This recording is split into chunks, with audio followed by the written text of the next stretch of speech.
தமிழ்நாடு கேரளா எல்லையில் குமுளி பகுதியில் மங்களதேவி கண்ணகி கோவில் அமைந்துள்ளது. ஒவ்வொரு ஆண்டும் தமிழ்நாடு கேரளா ஆகிய 2 மாநிலங்களைச் சேர்ந்த சுமார் 15,000 மக்கள் சித்ரா பௌர்ணமி அன்று நடைபெறும் சிறப்பு பூஜையில் கலந்து கொள்கின்றனர்.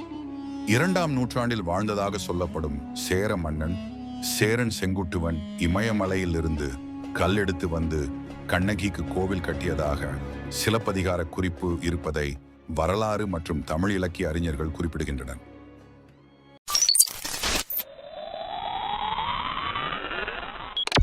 கண்ணகியின் கதை தமிழ் இலக்கியத்தில் மக்கள் காப்பியம் என்று அறியப்படும் சிலப்பதிகாரத்தின் நாயகிதான் கண்ணகி. கண்ணகியின் கணவன் கோவலன். பூம்புகாரை சேர்ந்த வணிகரான கோவலன் நடன மங்கையான மாதவியிடம் தனது செல்வத்தை இழக்கிறான். கோவலன் மீண்டும் கண்ணகியிடம் வருகிறான். செல்வம் சேர்க்கவும் கண்ணகியுடன் வாழவும் மதுரைக்கு செல்கிறான்.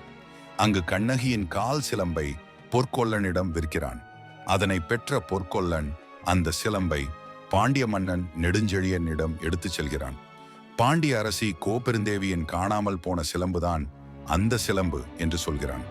பொற்கொல்லனின் கூற்றை கேட்டு சோதிக்காமல் கோவலனிடம் எந்த கேள்வியும் இன்றி அவனை கொல்ல மன்னன் நெடுஞ்செழியன் ஆணையிடுகிறான். கோவலனும் கொல்லப்படுகிறான்.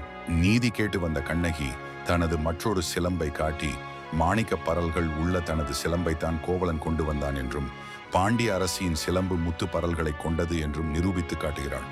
தவறான தீர்ப்பை வழங்கியதற்காக பாண்டிய மன்னன் நெடுஞ்செழியன் அரியணையில் இருந்தபடியே மாண்டு போகிறான். அவனை அடுத்து அரசியும் உடனே இறந்து போகிறாள். வெகுண்டெழுந்த கண்ணகி சினத்தில் மதுரை நகரை தீயிட்டு எரிகிறாள். பின்னர் 14 நாட்கள் நடந்து குமுளி பகுதிக்கு வந்து வேங்கை மரங்கள் அடர்ந்த வனப்பகுதியில் ஒரு பாறைக்கு செல்கிறாள். அங்கு புஷ்பக விமானத்தில் வரும் அவளது கணவன் கோவலன் அவளுக்கு மீண்டும் மங்கள நான் கட்டி அழைத்துச் செல்கிறான் என்று சிலப்பதிகாரம் சொல்கிறது. விண்ணேற்றி பாறையிலிருந்து கண்ணகி கோவலனுடன் சென்ற காட்சியை பார்த்த பளியர் பழங்குடி மக்கள் சேர மன்னன் செங்குட்டுவனிடம் இக்கதையை சொல்ல அவன் கண்ணகியை சிறப்பிக்க இமயமலையிலிருந்து கல்லெடுத்து வந்து கோவில் கட்டியதாக சொல்லப்படுகிறது. 1965 வரை தமிழ்நாடு மற்றும் கேரளாவை சேர்ந்தவர்கள் இந்த இடத்தை மங்களதேவி என்ற பெயரில் வழிபாடு செய்து வந்துள்ளனர்.